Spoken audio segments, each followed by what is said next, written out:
Xbox have just concluded their 2025 Direct, and we have some major deep dives for some of their upcoming games. Let's dive right into it.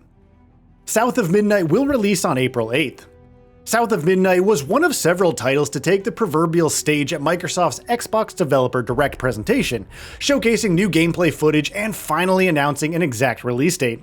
South of Midnight will see players stepping into the shoes of protagonist Hazel, a 19-year-old who is thrust into a darkly magical world where she must use her newfound powers as a weaver to unravel many mysteries. Through her powers, she can mend the many afflicted creatures she encounters, allowing her to also heal the world around her. A fish storytelling will be a crucial supporting character, becoming sort of a guide for Hazel throughout her journey. Now, where gameplay is concerned, Hazel will be a quick and agile character who, in addition to being able to use platforming and parkour moves to traverse the world, will be able to also conjure a variety of objects to navigate her surroundings. In combat, she will face a variety of different enemies, using her tools and abilities to adapt each enemy's unique strengths and weaknesses. Master magical skills, combining your different abilities and timing your attacks and moves properly will be key.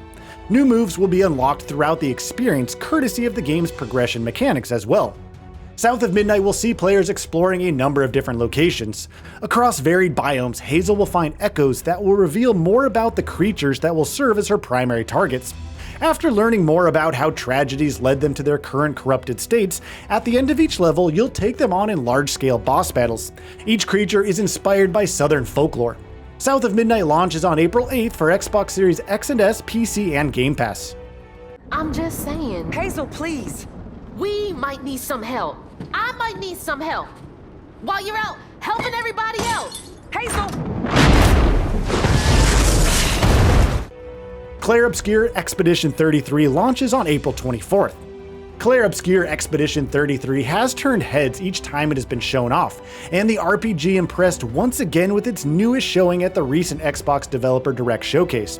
The footage has offered several new details on the game, covering its cast of characters, combat, story, and more. Different members of the expedition will have their own motivations, which means you can expect plenty of drama and interpersonal conflict. A number of these characters will, of course, also be playable, with a couple of new ones revealed as well. Combat will be primarily turn-based with elements of real-time mechanics as previously shown. What's newly showcased is the game's emphasis on customization. Using different equipment, upgrades, and passive abilities, players will be able to tailor each character to their preferred style. And outside of combat, Expedition 33 will feature a fully modeled 3D world map that you'll explore atop a giant floating balloon. Yes, really, it's awesome. A number of unique locations will be scattered throughout the world, and in true RPG fashion, you can expect plenty of variety on that front. Clair Obscur Expedition 33 launches on April 24th for PS5, Xbox Series X and S, and PC. It will also be available for Game Pass day and date.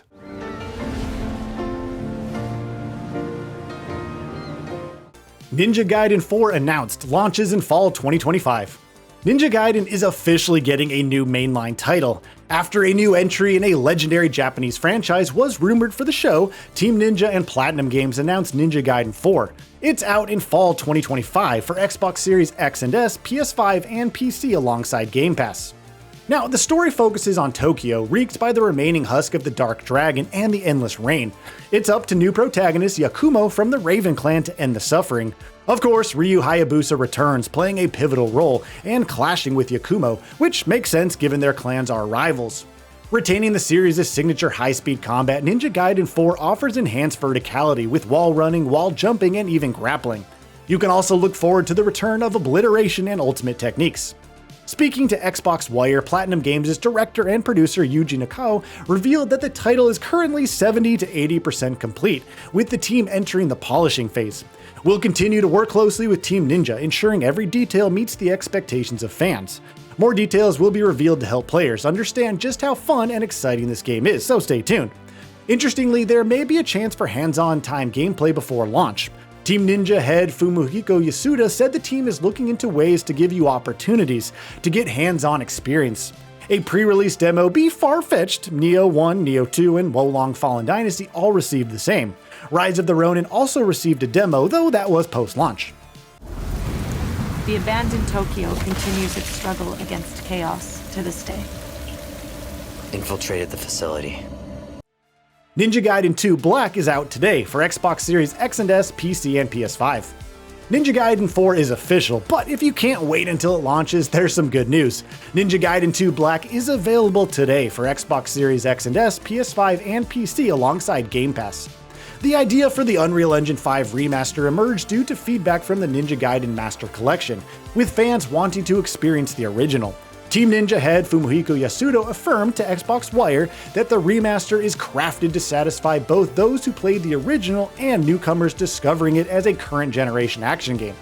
Though it retains the challenge and feel of the original Xbox 360 title, to say nothing of the gore, it also incorporates features from Ninja Gaiden Sigma 2. The weapon upgrade system is also more aligned with the original. Of course, alongside Ryu Hayabusa, players can control other characters like Ayane, Momiji, and Rachel. Doom: The Dark Ages launches on May 15th.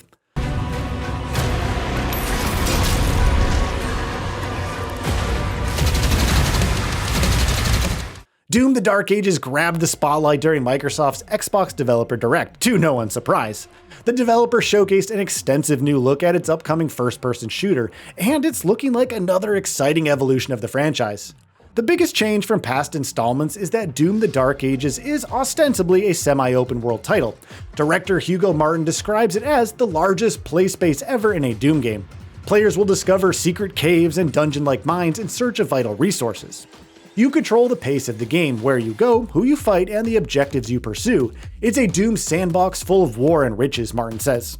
And sure enough, the developer describes it as the largest campaign it has ever built by a good bit, with plenty of optional content to keep you busy.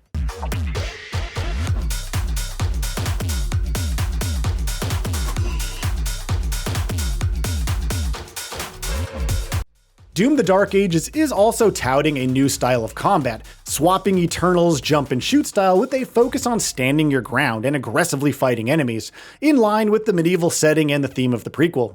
New tools include a shield saw, an iron flail, a spiked mace, an electric gauntlet, and a roster of what the developer describes as some of the most ridiculously powerful weapons to ever come from the studio.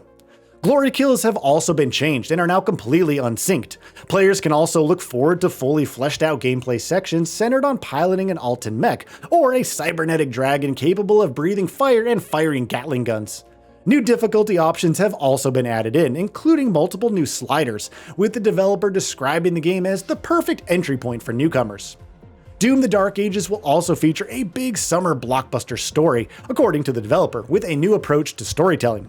It's easier to access now, as we've taken the narrative out of the codex and into the cutscenes, featuring new characters, old allies, and powerful new villains, says Martin. The music, meanwhile, is being composed by Finishing Move. The music production company has worked on titles such as the Callisto Protocol, Borderlands 3, and Halo Wars 2. Musician Mick Gordon, who composed the soundtrack for Doom 2016 and Doom Eternal, isn't returning. The first-person shooter will see players exploring a variety of levels together, making up what the developer has called the largest play space ever in a Doom game, but what that will mean for the game's runtime. Speaking during a Q&A session attended by GamingBolt, director Hugo Martin and executive producer Marty Stratton labeled Doom: The Dark Ages as the developer's biggest and most ambitious game yet. Though specific details on the game's runtime weren't provided, Martin called it really long, with the duo highlighting the amount of optional content that will be available to players. It kinda depends on how you're playing, like any game, Stratton said, but it's the biggest game, the biggest campaign we've ever made by a good bit. If you're exploring those levels, there's just tons of side content. And speaking about side content, Martin added, I think it's gonna be mostly about secret hunting. If you explore all the secrets and you're a completionist, you're certainly gonna make it a much larger experience for yourself. Martin also spoke about the length of individual levels in the game, revealing that each level will be roughly an hour long on average. We don't want it to be too long. We don't want a single level to overstay its welcome, he said, before adding, I think the sweet spot is right at about an hour, no more. So a lot of honestly what we're doing right now is refining it and making sure that we stay in that same space. But it is a massive campaign for sure. Doom: The Dark Ages launches for Xbox Series X and S, PS5, PC, and Game Pass on May 15th.